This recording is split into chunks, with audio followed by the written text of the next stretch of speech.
उस दिन भी बता दूंगा फिर नंबर रख। अरे मैं लिंक कर दूंगा आपको, जरूरत नहीं अभी लिंक कर दे रहा हूँ।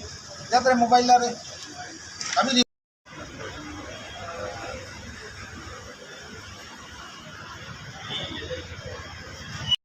जो बाईपास रोड है, नया बाईपास बोल रहे हो? नहीं यही वाला जो पहले बना हुआ है, ये पुराना बाईपास कॉलेज तक बना है यहाँ जो निकलती पेंटिंग। हाँ मतलब उसके खिलाफ भी हम लोग नहीं। हाँ वो परमानेंट, वही तो मैं बोल रहा हूँ, पैसा आ चुका है, जैसे ही टेंडर होगा परमानेंट मैं वर्क करा दूंगा, फिर उसमें दिक्कत नहीं है।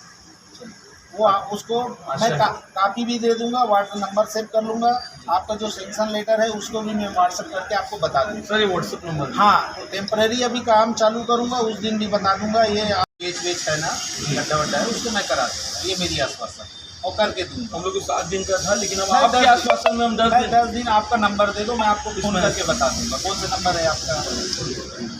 ये कौन से है? ऊपर वाला? दोनों ही नंबर आप इसमें मैं इसमें लगा लूँ, क्या नाम से लगाऊंगा? आइए मैं ये आलमगीर। बहुत दिन बाद आज हम लोग PWD विभाग, लोक निर्माण विभाग पहुँचे थे। पूर्व में 3 से 4 बार जो बाईपास रोड बनी है, जो पेंड्री से CIT जाती है, बार बार जर्जर होती है, हर बार आंदोलन करके उसको हमने बनाया है। फिर जनता के द्वारा शिकायत मिली कि बाइक से चलने के लायक वहाँ पे रोड नहीं है और पुलिया के ऊपर भी गड्ढे हैं, गाय अलग से बैठ रहती है, प्लस नीचे जो रोड है इतने जर्जर हो गए हैं भारी वाहन चलने के कारण कि ऐसा। और हम ये पूछना चाह रहे थे कि ऐसे कौन से मटेरियल से लोग बनाते हैं, एक रोड इतनी जल्दी जर्जर हो जाती है। तो हमने बोला इससे तत्काल प्रभाव से किया जाए। 7 दिन का अल्टीमेटम हम देने के लिए गए थे, लेकिन वहाँ ई साहब आए, चौरसिया जी, उन्होंने 10 दिन मांगा है हमसे। तो 10वें दिन आपको कंप्लीट वर्क करके दे देंगे कि वहाँ पे ये सब गड्ढे टेम्प्रेरी नहीं रहेंगे और टेंडर जारी होती है उस पूरे रोड को पुनः बनाया जाएगा।